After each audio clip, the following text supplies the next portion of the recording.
They weren't lying, guys. It's real. People out here taking pictures. They don't even believe it. $8. $8.21. You might as well get you a horse. Feed us May.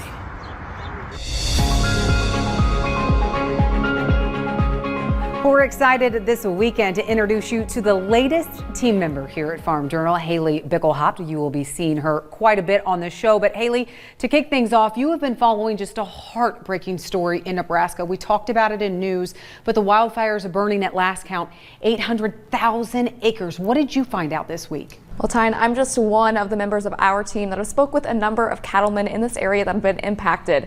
I spoke with Glenna Shearfay. Her husband helps manage Rush Creek Ranch, which is north of Lisco, Nebraska. Now, she says that this photo that you see here on your screen was taken Thursday, March 12th at 8:30 at night. And it was about 14 miles north of their facilities, and it was as close as she could get to the flames. Shearfay says that as far as she knows, all of their horses, cattle, and buildings are fine, but their land was hit hard. Now, their camp is on about 12,000 acres, and about 300 can only hold cattle right now. Ag Day's Clinton Griffith spoke with another cattleman, Audra Allen from Whitewater Ranch in Arthur County. Allen says that these fires will have a significant impact on the rural economy and the cattle markets. We fight fires every year. It's part of living in the grasslands and the prairie.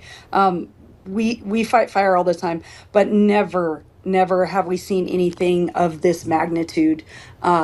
We had an exceptionally wet year this past summer, and so the amount of fuel that's in the pasture has just been unreal. If people want to help, what do you need? The biggest thing we need is hay. Guys got to feed their cows. Fence posts.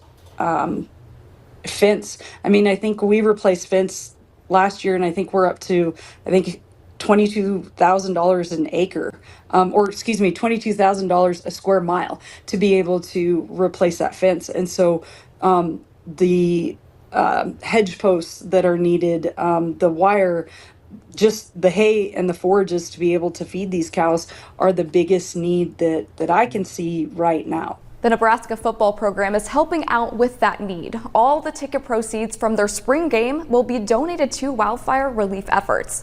Now, if you would like to help those impacted, there are a list of ways that you can help out. We have them all listed on drovers.com. Haley, thank you so much. We appreciate it, and I know you'll continue to follow this story. And again, welcome to the team. All right, well, extreme heat in the West, that is just one factor that's aiding these wildfires. How long will this heat stick around? The largest wildfire, the Morrow Fire, has caused widespread damage. KETV News Watch 7's Aaron Hagerty spoke with ranchers about their losses. Aaron. Yeah, Julie, Bill, we know more than 642,000 acres of land have burned in just that fire. Most of that land cattle would graze on the grass. So ranchers now must turn entirely to hay or moving cattle, and we don't yet know how many cattle were killed or lost. With her grazing land ruined, Glenna Shearfay resorted to moving her family's cattle. It was devastating, and it's so hard to see our home and our hills that we've grown up in and loved forever like this. She says they're lucky they could move most of the cattle to a ranch her husband manages while selling a few. We could be looking at well north of over 40,000 head of cattle that are displaced in our state. The Nebraska Farm Bureau's Director of National Affairs, Jordan Dux, says the extent of long-term impacts is still unknown. One of many questions, how severely was livestock health impacted? Some of the cows they aren't mothering up and they aren't taking their babies. They're just so confused from the smoke and the fire and stress. And how quickly the land can be restored depends on how much moisture they get. This is a feed source that is very much so relied upon by Nebraska's cattle industry, the cow-calf industry. Ranchers like Morrill County Supervisor Jeff Metz just missed disaster, but his neighbors and friends weren't so lucky. They're struggling so hard right now, but they're not going to ask for help, but they definitely need it. He's staying optimistic. It'll rain or snow again sometime, and we'll have good grass in those hills, and we'll be back to normal, we hope. And the Nebraska Farm Bureau activated an emergency fund, and there are federal government programs that can help producers. Oh, they're going to need all that help. Okay, what about beef prices? Will those be impacted? That's one of the things that the Farm Bureau says is up in the air, and Glenna Shirley thinks it definitely will. It's again, just one thing that's still up in the air. One more thing. Okay, thanks, Aaron. Check this out. Devastating. It's literally half the state, over almost 1 million acres, almost 900,000 acres burned. Guys, do you guys have any clue how much corn, agriculture, beef comes from the state of Nebraska? It's a lot, and it will make a huge dent and impact on our food supply. More importantly, the heritage, this land, these farmers, these ranchers. Like I said, I'm from Nebraska. It's such a beautiful state, and we got to get the word out, guys. So I don't know what's going on with this, but coincidentally, you got that big family in Kentucky being offered $26 million for their land for an AI data center. I don't know what's going on, but God's in full control. Let's pray for Nebraska. So a near million-acre fire has been burning through Nebraska, if you didn't know, literally the size of Rhode Island, and I've been noticing zero media coverage on it. Every camera, every reporter, every headline is pointed at the Middle East. Fire is approaching 1 million acres, one of the largest in U.S. history, and I just want you to think about this when considering this fire being in Nebraska, okay? Before we get to that, I just want you to think about this. Massive wildfires in Nebraska are threatening to slow efforts to rebuild the U.S. cattle herd, as key grazing land in one of the nation's top beef-producing states has been destroyed. Fires fueled by high winds have burned roughly 775,000 acres of pasture, removing a critical feed source for tens of thousands of cattle, according to state officials. Loss of grassland is expected to delay herd expansion plans, even as producers have been encouraged by historically strong cattle prices. You see where I'm going here? Now think about this. Nebraska just so happens to sit on top of the Ogallala Aquifer, which just so happens to be the largest underground water source in America. Ogallala supplies 30% of all irrigation water used in U.S. agriculture. Think about this. While oil prices go up, fertilizer costs skyrocket. If shipping is interrupted, then grain exports also stall. This is happening during the biggest geopolitical crisis in 50 years. And you really think it's a coincidence? Meaning to tell me that we are witnessing one of the biggest wildfires in US history right now. Over 800,000 acres of land. 40,000 cows have been displaced or burnt alive. And not one story on the mainstream media.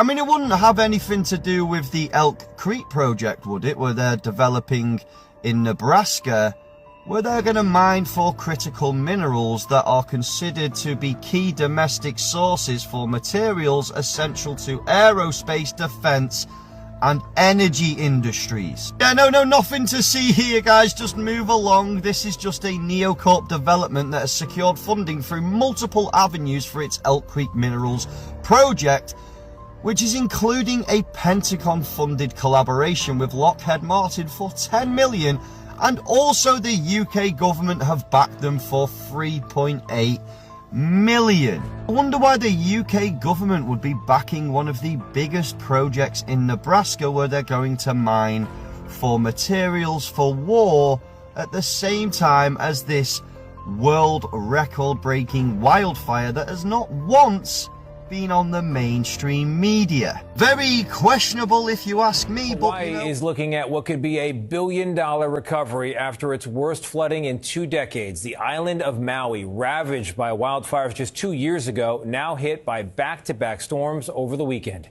CBS News chief correspondent Matt Gutman has the latest. That historic deluge over the past week has turned some of Hawaii's emerald communities into wastelands of mud.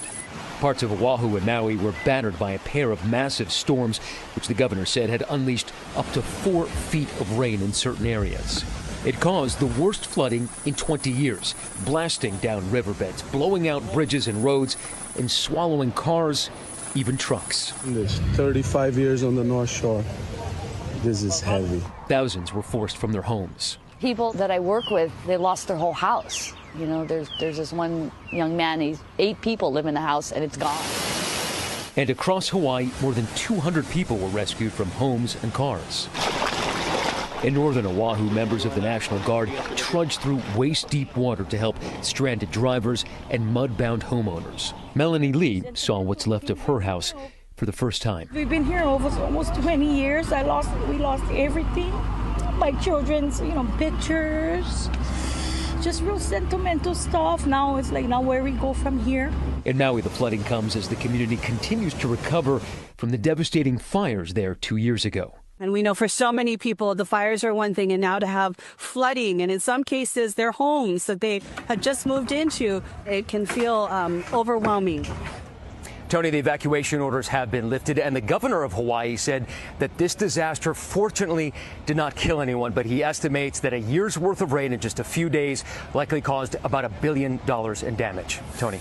Matt, thank you very much. We are in a central banking reset. Every 80 to 120 years, the central banks do a reset. We started into the going direct reset in August 2019. And so we're in a reset. If you look at this reset is different than the last 5 resets, the last 500 years. They're planning on fundamentally changing the model because new technology allows them to do it. So if they come out with CBDC or stable coins with programmable money, they're going to end currency and go into a financial transaction control model. And that's a coup d'etat. That's not a recession. That's a fundamental change in how the government works. You are deleting the Constitution and you're moving people into a society where you have complete control. Now, presumably, if you do that, you can also bring out lots of new technology because you have the control to risk manage it. About energy lockdowns. I mentioned that the IEA chief basically said everything's falling apart, and he just published Lockdowns 2.0, an energy lockdown playbook. They released a 10-point plan over the weekend telling governments to restrict driving, ground flights, force remote work, and ban gas cooking. They called it sheltering from oil shocks, writes Aaron Day.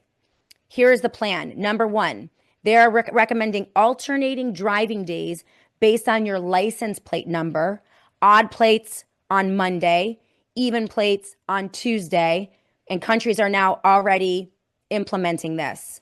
They are recommending mandatory speed limit reductions on every highway, not for safety, but fuel rationing by another name. You can still drive, just slower and less often. Number 3, avoiding all air travel where alternatives exist. They didn't define what that actually meant, but the ambiguity, writes Aaron Day, is the feature. It lets regulators decide after the fact whether your trip was essential or not. Non-essential versus essential. Does that ring any bells?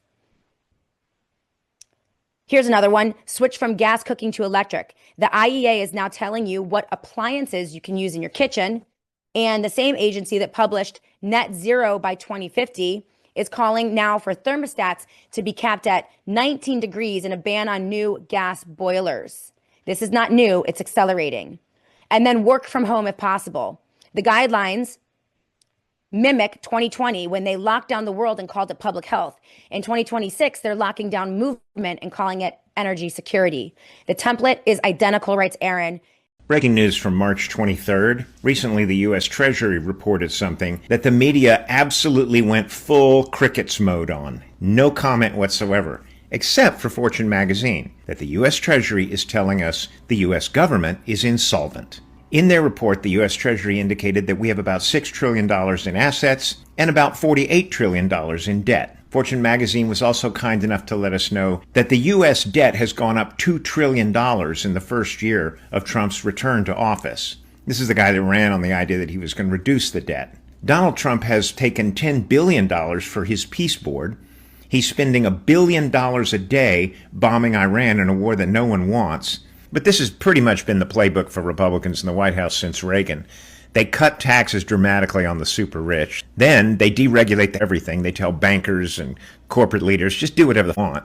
And ultimately, we end up having a crash in the housing market or Wall Street, which destroys the global economy. The Treasury goes completely broke. And then we get to the part where we're told as working Americans that we have to tighten our belts, that we may have to give up some Social Security benefits, that we may have to give up health care entirely, that any kind of food support, any kind of federal money toward education, any kind of federal money toward our communities, FEMA, all kinds of programs are suddenly going to have to go away because we've been selfish. We've spent too much money. These are tough choices, but we're going to have to make them because nobody else is going to cut the federal debt except us, working people. We're the ones who are going to have to do it. I think we're going to end up seeing significant famines, which is something I've been warning about for 6 years now.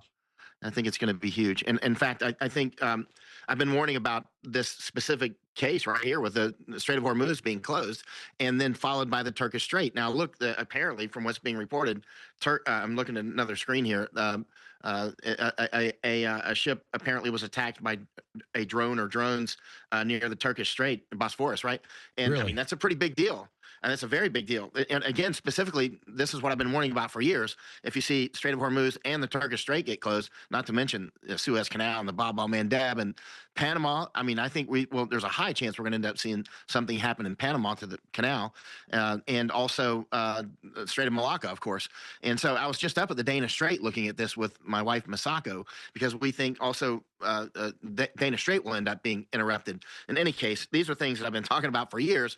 And now to see this, I mean, just in, almost every day now, I say, the Turkish Strait, if that gets interrupted, of course, what's the big deal about the Turkish Strait? The most famous battle of World War I happened to keep that waterway open, right? Gallipoli. I think a lot of people have heard of that one. And that was all about that, right? Keeping that specific waterway open for the same reasons that it's so important to close. For instance, huge amount of the global fertilizer comes through that strait from Ukraine and Russia. And so, that's a pretty significant deal right there. And it's clear that, as you already know, there are people that are trying to create global famine. If you want to do this, some of the things that you would do would be get rid of Nord Stream, check. Groningen gas field, check. Burn down fertilizer plants all over the world, check. How many? I've lost count. Interrupt pipelines, keep on. Finally, if I were doing it, I would go for Strait of Hormuz. And then I would block Turkish Strait. I would block Suez, Bab el-Mandeb, Gibraltar, even Hamburg. That's why we were just recently in Hamburg looking at that. Hamburg, Germany is the third largest harbor in Europe and the biggest in Germany. I would definitely go for Rotterdam and Antwerp and the Danish Strait. Strait of Malacca, of course, and Panama. Panama is a big deal for food, because a lot of the food from South America flows through there, especially, as you know, South America is on a reverse growing season from us because they're on the opposite side of the equator. And so, when we're not producing as much, they're producing a lot. And so that's very important for Europe and Asia and the United States and Canada. And so an interruption of the Panama Canal actually would be quite simple. I spend a lot of time down there, going through the canal and down the Darien Gap and flying over the canal in helicopters and going through the canal in boats and that sort of thing. Actually, my wife, Masako, actually opened one of the gates to the Panama Canal. We got into one of the control towers and they let her push the button and watch, the ship coming through. I mean, we've seen the canal in great detail. And of course, since the Panama Canal opened in 1914, there has been people that have wanted to close it. And especially in World War II, luckily it never happened. And that canal is built so ingeniously. It's never had any severe problems, actually.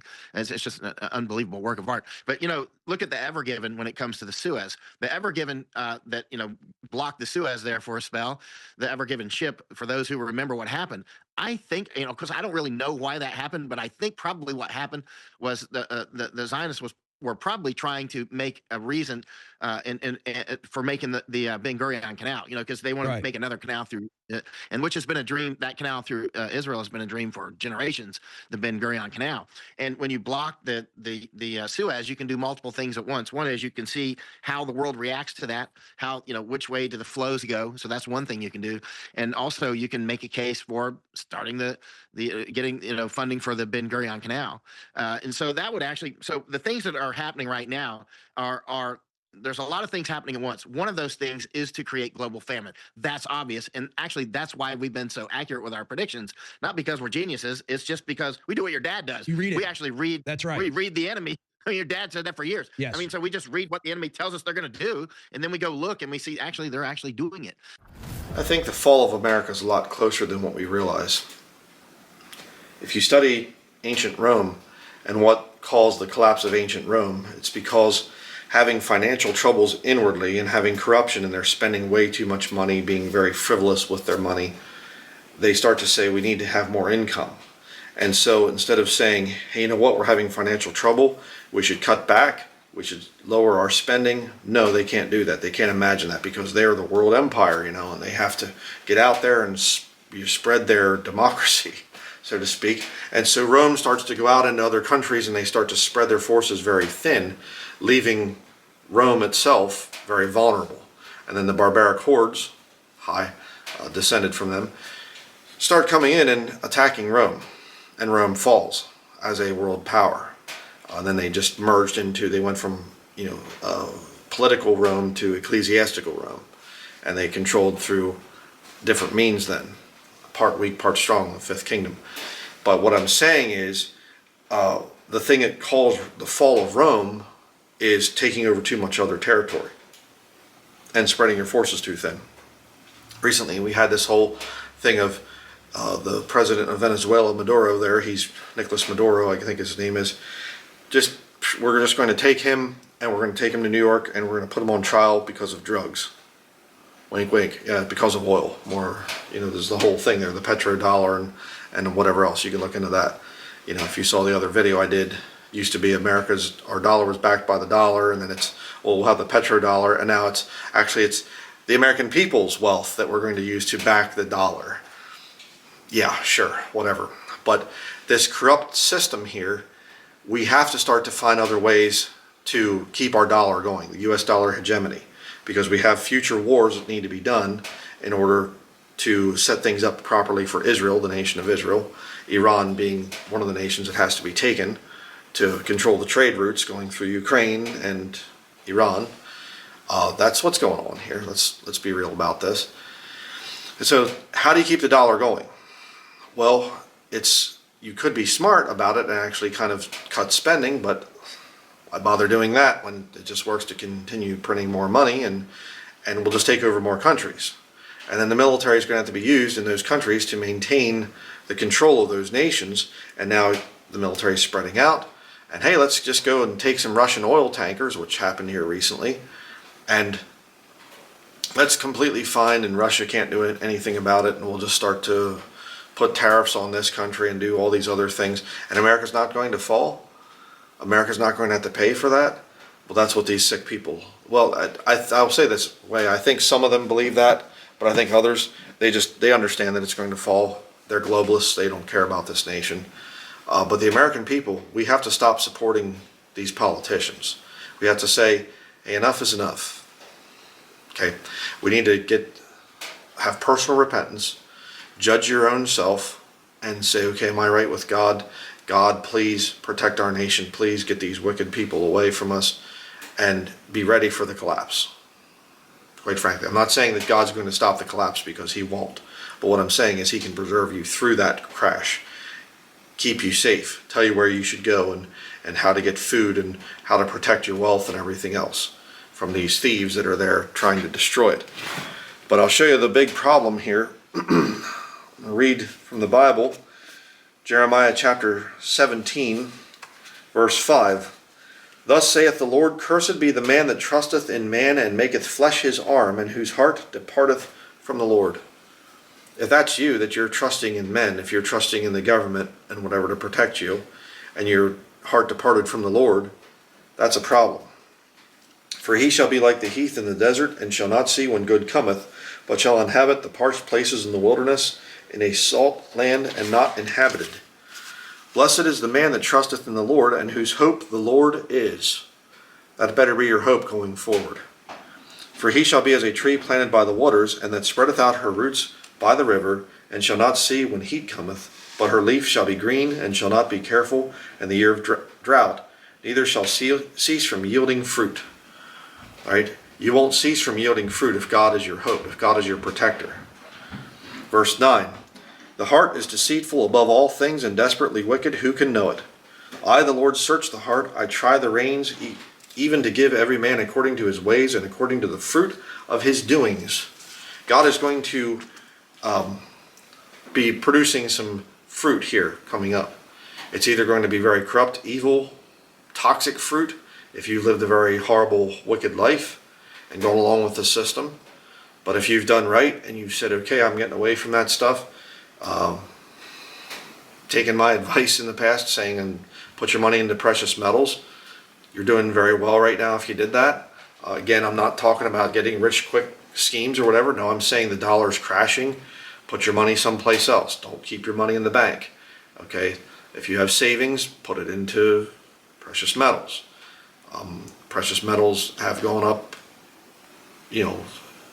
back when I was buying silver, it was, $20 an ounce or something like this. It's 80. It hit 80, over $80. I don't know what it is right now. I haven't checked it this morning, but gold's done very well, more than doubled from when I was first buying. The platinum's going way up. A lot of that stuff is going way up. Even the copper penny, they can't afford to print them or make them anymore, mint them. So things are getting crazy. The dollar's crashing. But if you're putting your faith and trust in the Lord, you're going to do okay with what's coming. But I think that as we get more greedy and trying to take, make Trump's saying that he wants to spend 1.5 trillion on the military. And our assets are supposed to back that. I mean, it'd be kind of like me saying, hey, you know what? I blew up my Crown Vic police interceptor, a few months ago, blew the motor on it, and I've been trying to save up to get another one, not another Crown Vic, but another car that we can use for driving longer distances. And so I hate to tell you this, but I went out and I bought a Ferrari, okay, brand new Ferrari. You say, well, how could you do that? What was your collateral? Well, my collateral was actually my subscribers. I pledged to the bank that my subscribers, all the assets that you own personally, that will back up my desire to go and have a new Ferrari. Of course, I wouldn't do that, but that's what the government's doing. And it's not Ferraris that they're getting; it's multi-million-dollar stealth bombers and tanks and aircraft carriers and Lord knows what else. 1.5 trillion, and you're going to be the one that covers it with what you own. The shirts on your back and the food and whatever else you have.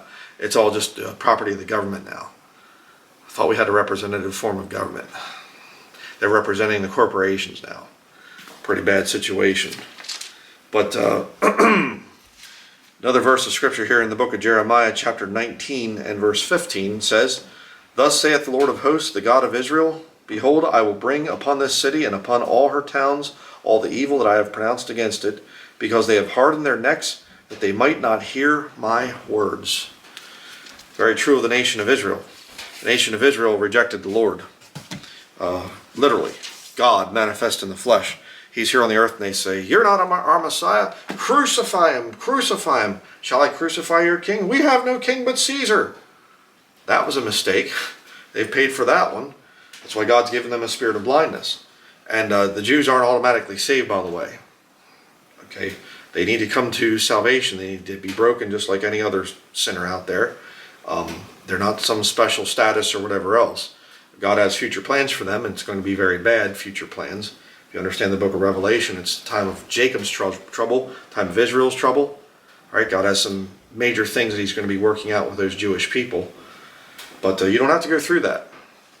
You don't have to go through God's judgment. Right? You can see it happening, but God can preserve you. God can bless you in judgment, the time of judgment.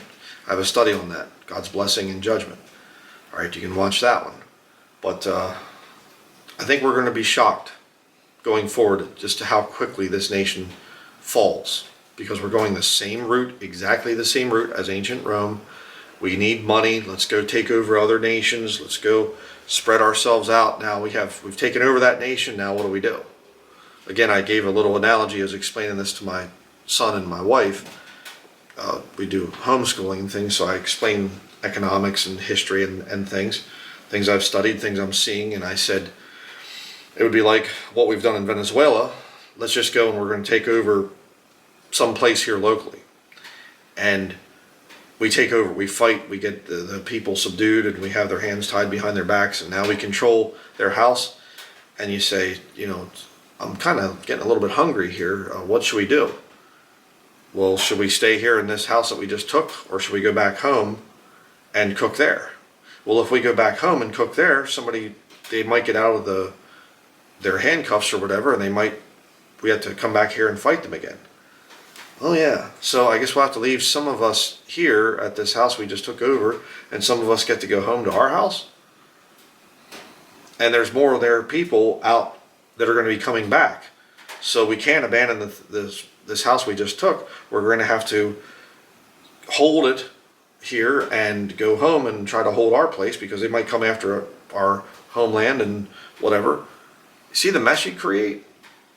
Oh, and oh boy, yeah, we're having some problems here. So let's go take another house. Why would you do that? That's foolish. America is going to fall in a very big way, very badly. And if you're out there and you're saying, oh, I think that this is wonderful, some goony boy saw it and he put it in the comment section, oh, it's a great thing, God is doing great things and whatever. Oh yeah, okay, really? Venezuela that banned sodomite marriage, that bans transgender surgeries and banned usury. That's not a good one to ban if you want to get along with the international global community out there. Now there's a day of reckoning, and it's coming very soon. And that's why I'm saying you better make God your hope. Better make sure that your rights come from God, not from the Constitution or something else that can just be crossed out and whatever else. So please pray. We need to pray very hard. I'm going to try to do what I can to stay around, but they bring in some new military dictatorship or something like that. I mean, we could be controlled by some other country or something, by spring. I have no idea at this point in time. Things could go downhill very quick. And as things get crazy, make sure that you're not making flesh your arm. Okay, in other words, don't trust in your own strength. No, it's not here, it's there. All right? You really need to make sure that you have a relationship with God, that you're judging your own sins, that you're putting your faith in God's words. All right? Israel fell because they hardened their necks that they might not hear my words. A lot of people, they don't think too highly of this book. And yet this book is what gave us the freedoms that we had in this nation. Even men that were deists, like Thomas Jefferson and Benjamin Franklin, even men like that, they understood that there are certain unalienable rights that come from this book right here. They are endowed by their Creator with certain unalienable rights. You have to make sure that you understand that and that you stand for God. So that's going to be it. Please take heed to my words. Thank you very much for watching.